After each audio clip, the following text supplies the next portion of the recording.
오늘의 주요 뉴스입니다. 전국적으로 폭염이 이어지는 가운데 올해 6월이 1973년 관측 이래 가장 더웠던 것으로 나타났습니다. 지난달 전국 평균 기온은 22.9도로 평년보다 1.5도 높았습니다. 인천 계양산에 수많은 러브버그가 출몰하면서 시민들이 불편을 호소하고 있습니다. 이에 따라 환경부도 인력과 장비를 투입해 방제 작업을 지원할 예정입니다. 채소와 과일, 통곡물과 생선 등을 위주로 한 디중회식 식단이 치매 발병 위험을 최대 28%까지 줄일 수 있다는 연구 결과가 나왔습니다. 13년 동안 13만여 명을 관찰한 자료를 토대로 건강한 식단이 치매에 중요한 영향을 미친다는 것을 확인했습니다.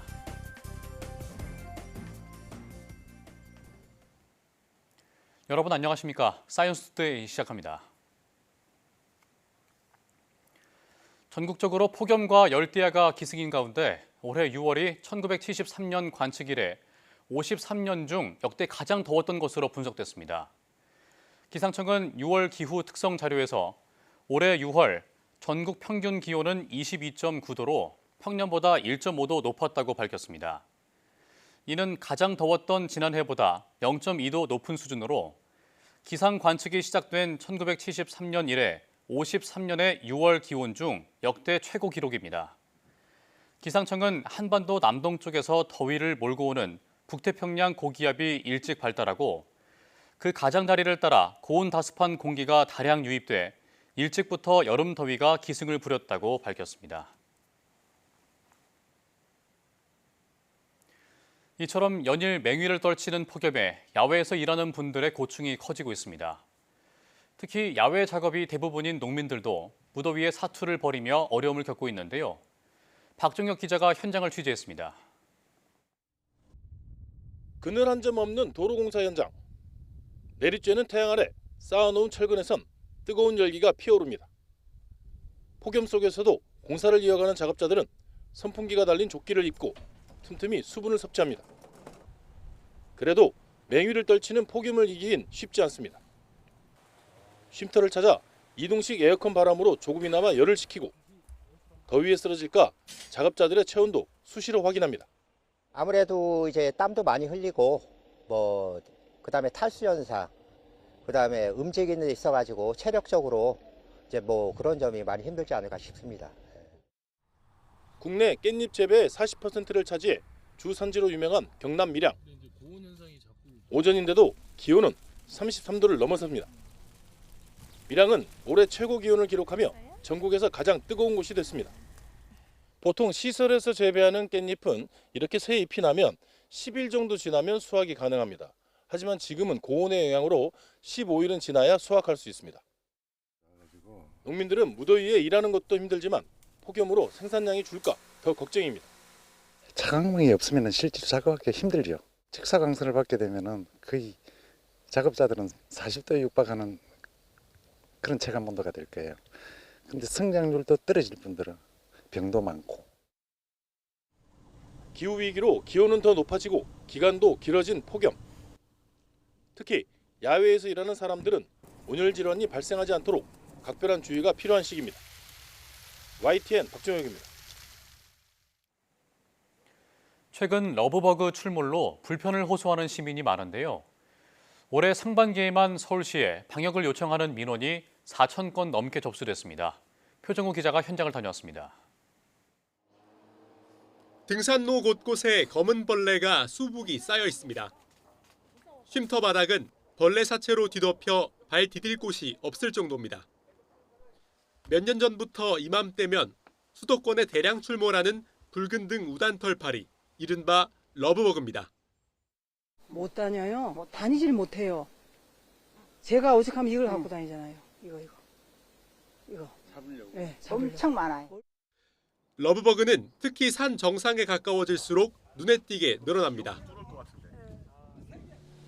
산에 오른 지 20분 정도 됐는데요. 이렇게 흰 티셔츠 위에 러브버그가 달라붙었습니다. 옷뿐만 아니라 얼굴과 목에도 벌레가 붙어 있는 게 느껴집니다.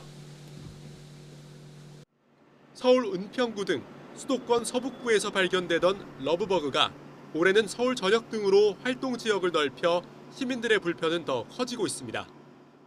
F킬러 같은 거 사올 걸, 뭐 전기파츠 가져올 걸 이러고 좀 그래요.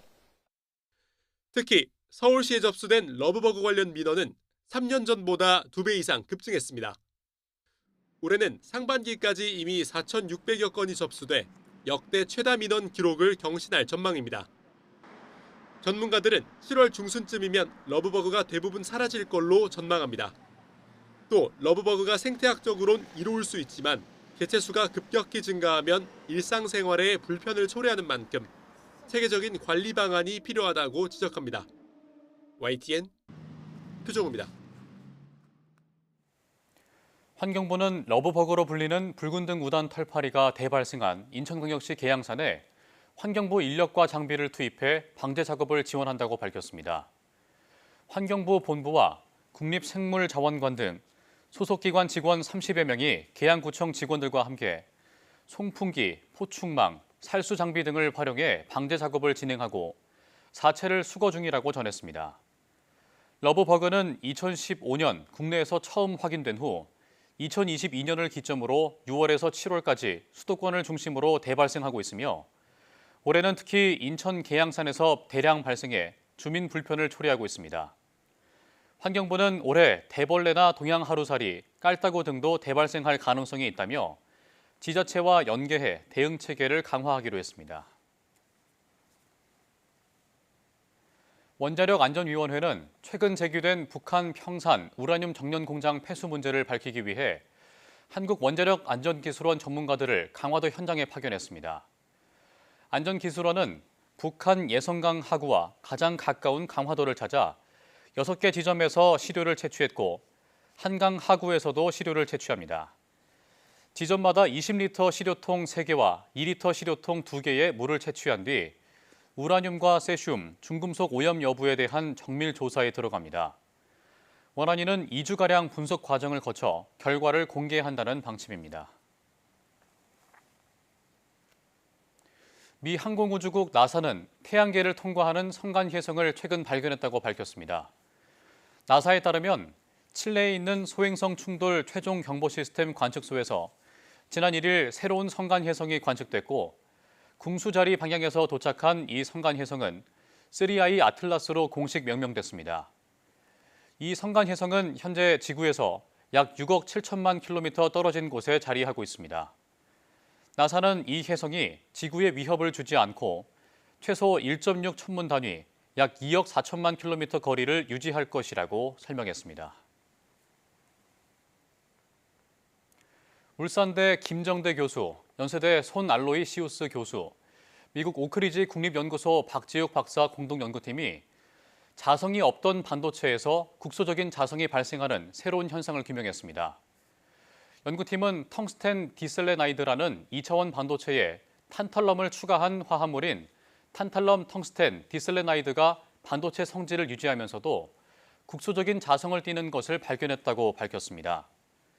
특히 탄탈럼 원자들이 텅스텐 디셀레나이드 내부에서 삼각형 모양으로 모여 자성을 유도하는 현상이 일어난다는 사실을 확인했습니다. 연구팀은 또 복잡한 공정 없이 원자 조성만으로 반도체와 자성을 동시에 만들 수 있다는 점에서 의미가 있다고 강조하며 자성의 기원과 특성에 대한 후속 연구를 이어갈 계획이라고 덧붙였습니다.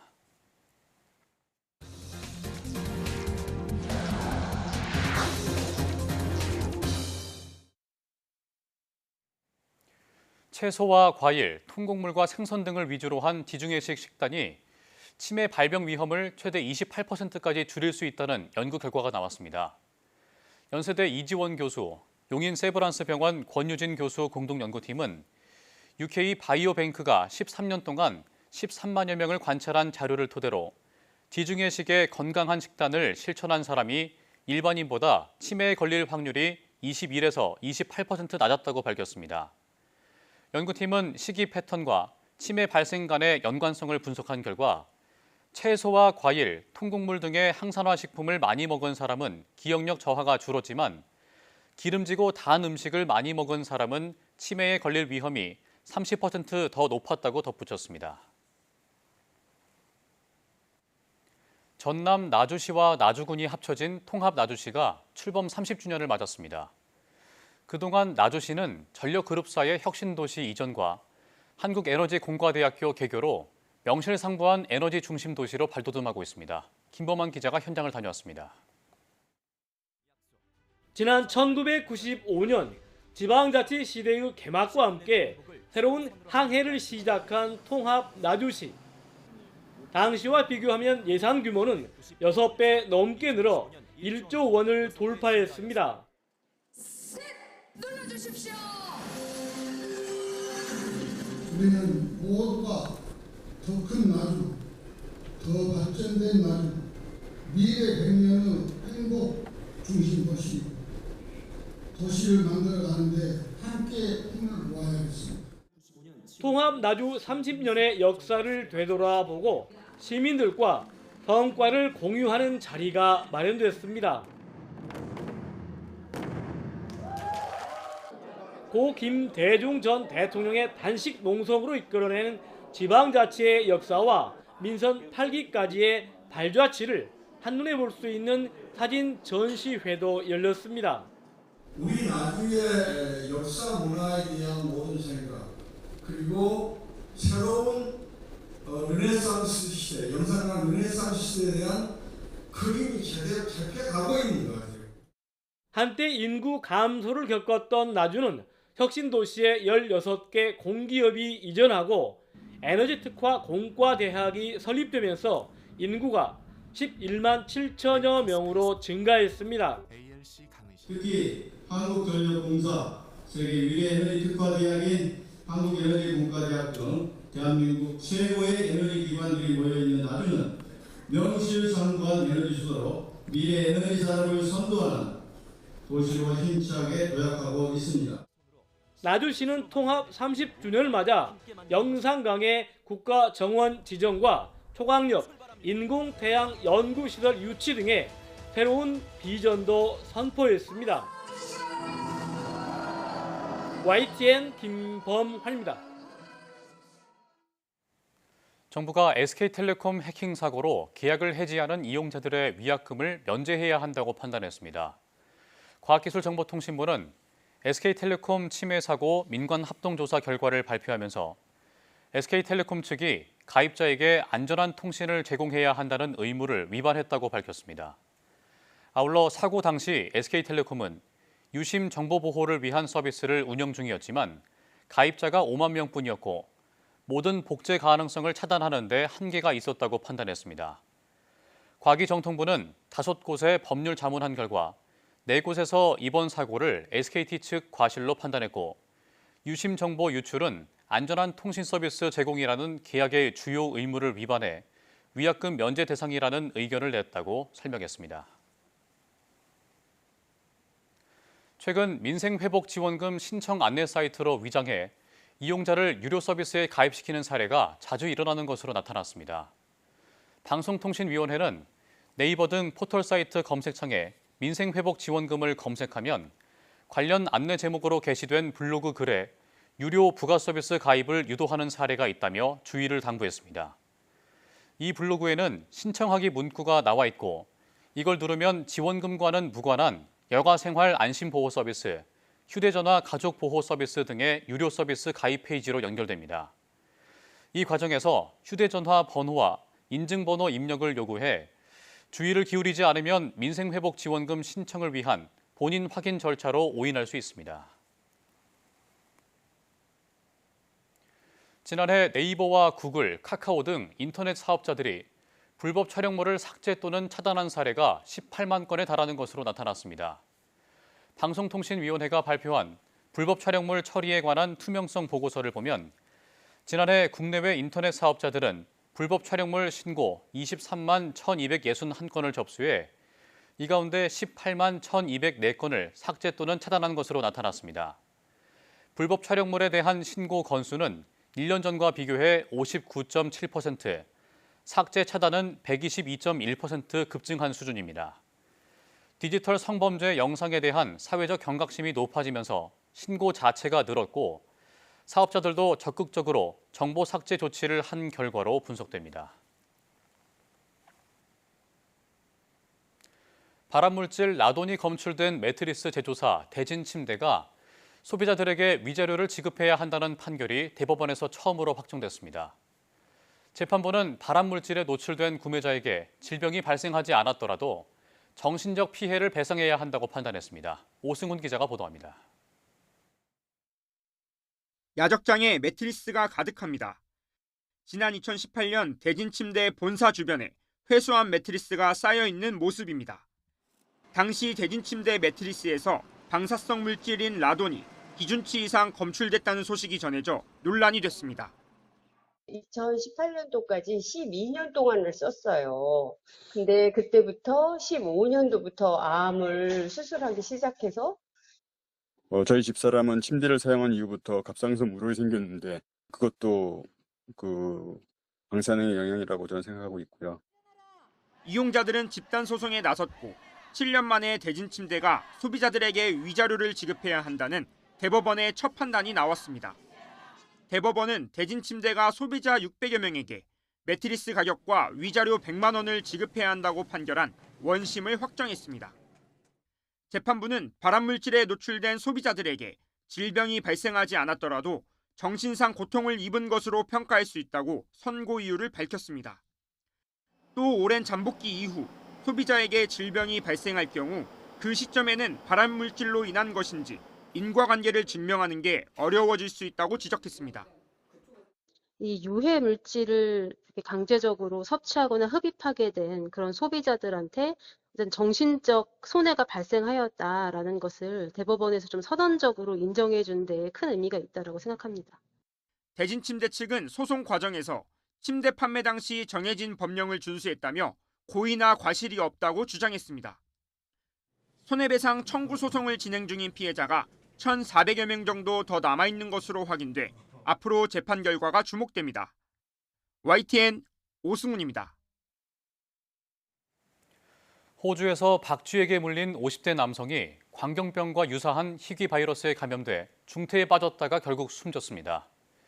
현지 시간 3일 미국 CBS 뉴스와 프랑스 AFP 통신 등에 따르면 호주 뉴사우스웨일스주 보건국은 50대 남성 A씨가 박쥐에게 물린 뒤 사망했다고 밝혔습니다. A씨는 호주 박쥐 리사 바이러스에 감염된 박쥐에게 몇 개월 전에 물린 것으로 파악됐습니다. 호주 박쥐 리사 바이러스는 1996년 5월 호주 연방과학산업연구기구가 뉴사우스웨일스 주에서 여우 박쥐의 뇌 조직을 분석하다가 처음 발견했습니다. 광견병과 유사하며 박쥐 침이 물린 상처를 통해 인체에 유입되면 감염됩니다. 두통이나 발열로 증상이 시작해 환자 상태가 급속히 악화하면 환각이나 마비 증상을 겪다가 결국 사망합니다. 도널드 트럼프 미국 대통령은 현지 시간 4일 10에서 12개국에 상호 관세율을 적시한 서한을 보낼 것이라고 밝혔습니다. 블룸버그와 로이터 통신에 따르면 트럼프 대통령은 10개에서 12개의 상호 관세율 서한이 4일 발송될 것이고 이후 며칠 동안 서한이 추가로 발송될 것이라고 말했습니다. 또 9일까지 발송 작업이 완료될 것이라는 취지로 언급하면서 관세율 범위는 60에서 70%부터 10에서 20%까지 다양할 것이라고 밝혔습니다. 관세가 부과되는 시점은 8월 1일이라고 덧붙이며 돈이 미국에 8월 1일부터 들어오기 시작할 것이라고 했습니다. 트럼프 대통령은 어느 나라에 어느 정도의 상호 관세율이 부과될지 등에 대해서는 구체적으로 언급하지 않았습니다. 미국을 다시 위대하게라는 트럼프 대통령의 정책 구상을 뒷받침할 대규모 감세 법안이 미국 의회를 통과했습니다. 서민 복지를 축소하는 내용이 내년 중간 선거에 악재가 될 수 있다는 전망 속에 미국에 투자한 한국 기업 피해도 현실로 다가왔습니다. 이경화 기자가 보도합니다. On this vote, the yeas are 218, the nays are 214. The motion is adopted. 트럼프 대통령의 국정과제를 실현하기 위한 일명 크고 아름다운 법안이 의회 문턱을 넘었습니다. 야당인 민주당 의원들은 모두 반대했고 여당인 공화당은 2명을 빼고 법안에 전원 찬성했습니다. 대규모 감세와 함께 각종 보조금과 복지 혜택을 크게 줄이는 이 법안을 놓고 표결 직전까지 찬반 논쟁이 이어졌습니다. The bill still kicks 17 million Americans off their health care. Record cuts to Medicaid, record cuts to the Affordable Care Act, record cuts to Medicare. The one big beautiful bill ushers in the golden age of America, as our great president says, where taxpayers, not illegal immigrants, are put first. 트럼프 대통령은 이번 법안 통과로 의회 장악력을 과시하며 강력한 국정 주도권을 이어갈 것으로 보입니다. 하지만 법안 통과가 미칠 파장도 적지 않을 것이란 전망이 나옵니다. 복지 혜택 축소로 트럼프 정권의 부정적인 여론이 확산할 경우 내년 11월 중간 선거에 큰 악재로 떠오르기 때문입니다. 한국 기업도 직접적인 영향을 받게 됩니다. 전임 바이든 행정부가 약속한 전기차 등의 세액 공제 혜택은 오는 9월 말까지만 적용돼 미국의 생산 시설을 늘려온 국내 기업들은 수요 감소로 타격을 피하기 어려울 전망입니다. 반면 미국 내 반도체 생산 시설에 투자하는 기업에 주는 세액 공제는 25%에서 35%로 확대됐습니다. 트럼프 행정부는 전임 정부와 체결한 반도체 보조금 계약을 재협상하겠다는 입장이어서 투자 기업들이 받을 총액은 예상이 어려운 상황입니다. YTN 이경아입니다. 도널드 트럼프 미국 대통령이 외국인 관광객의 미국 국립공원 입장료 인상을 지시하는 행정명령에 서명했다고 백악관이 밝혔습니다.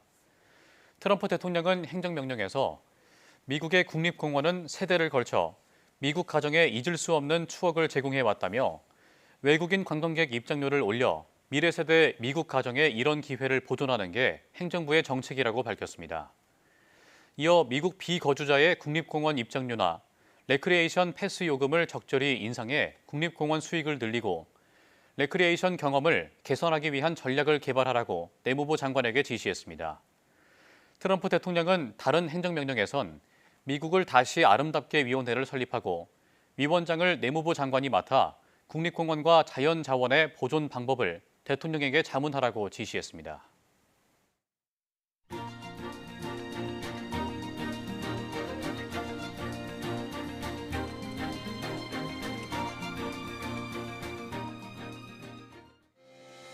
주말에도 푹푹 찌는 찜통 더위가 이어지고 다음 주까지 30도 넘는 무더위가 이어집니다.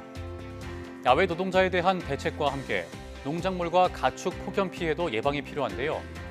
차광막 설치와 물 공급 확대, 환기장치 점검 등 사전 대비에 각별히 신경을 써야겠습니다. 뉴스 마칩니다. 고맙습니다.